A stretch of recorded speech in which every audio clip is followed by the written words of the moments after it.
सीधे अशोक सज्जनहार जी आपसे शुरुआत करते हुए, चीन की अकड़ कैसे ठिकाने आएगी? और ये जो तस्वीरें आज तक के हमारे दर्शक देख रहे हैं, जो हमारे कैमरे में कैद हुए हैं, फॉरवर्ड पोस्ट थी ये तस्वीरें जो हिंदुस्तान की तैयारियों को पूरी दुनिया के सामने रख रही हैं। कैसे देख रहे हैं आप इसे, अशोक जी? देखिए, सबसे पहले तो जो अगर चीन के साथ हमें मुकाबला करना है तो जो सीमा पर हमारी फोर्स डिप्लॉयमेंट है उसको बिल्कुल ही एकदम बरकरार रखना होगा, बहुत ही स्ट्रॉन्ग, रोबस्ट और मस्कुलर बनाना होगा।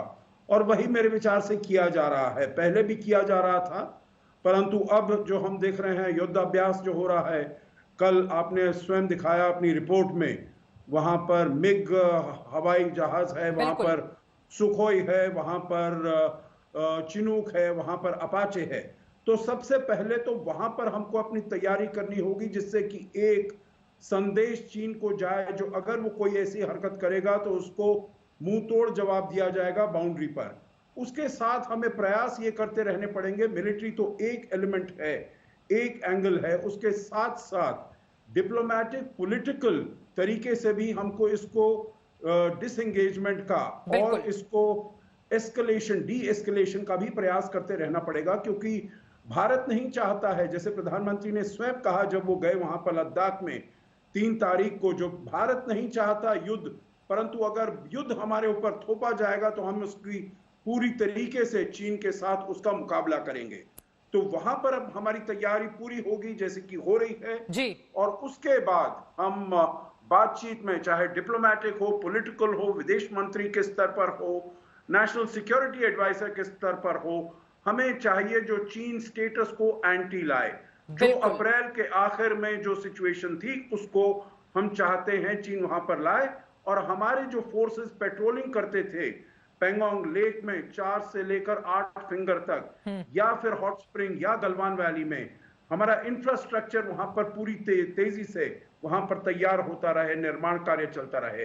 तो ये हमारा बॉटम लाइन है और इसको हम लेकर रहेंगे। ये हमने चीन को बिल्कुल पूरी तरीके से ये बहुत महत्वपूर्ण बात सर आपने कही। इसी सवाल के साथ मैं आपके पास विशंभर दयाल जी आना चाहूंगी। प्रधानमंत्री मोदी ने यह भी कहा था कि हम शांति चाहते हैं, लेकिन शांति लाने के लिए भी ताकत की जरूरत होती है, और ये जो ताकत इस वक्त आज तक की टीवी स्क्रीन के जरिए पूरी दुनिया देख रही है, क्या भविष्य के बड़े खतरे के मद्देनजर हिंदुस्तान की बड़ी तैयारी इस वक्त फॉरवर्ड मोर्चे पर आप देख रहे हैं लद्दाख में इन तस्वीरों के जरिए?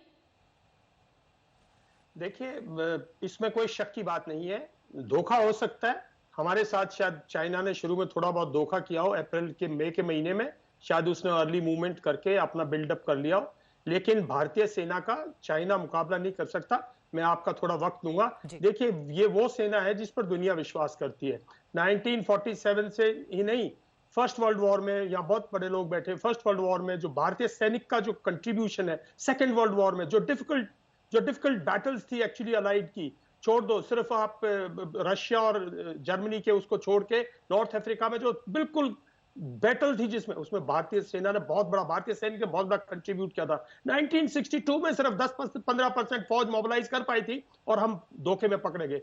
लेकिन 1971 से लेके फिर देखती है भारतीय सेना जब 100% अप्लाई करती है तो मैं नहीं समझता चाइनीज कहीं टिक पाएंगे। हाँ, ये है, हम धैर्य रखे हुए, संयम है, हम लोग बिल्कुल प्रिपेयर्ड हैं। संयम है क्योंकि हम नहीं चाहते कि हमारा देश आज जब कोविड से, और दुनिया जब आज कोविड से लड़ रही है, दुनिया में हाहाकार मची हुई है, दुनिया में एक अनस्टेबिलिटी है बिकॉज ऑफ कोविड और फाइनेंशियल इश्यूज और इकोनॉमिक इशू, हम नहीं चाहते दुनिया को इस वॉर में, और न्यूक्लियर है, हम न्यूक्लियर वो है, हम नहीं चाहते हम ऐसे अपनी पॉलिटिकल पॉलिटी और अपने देश को इस हालत में डालें।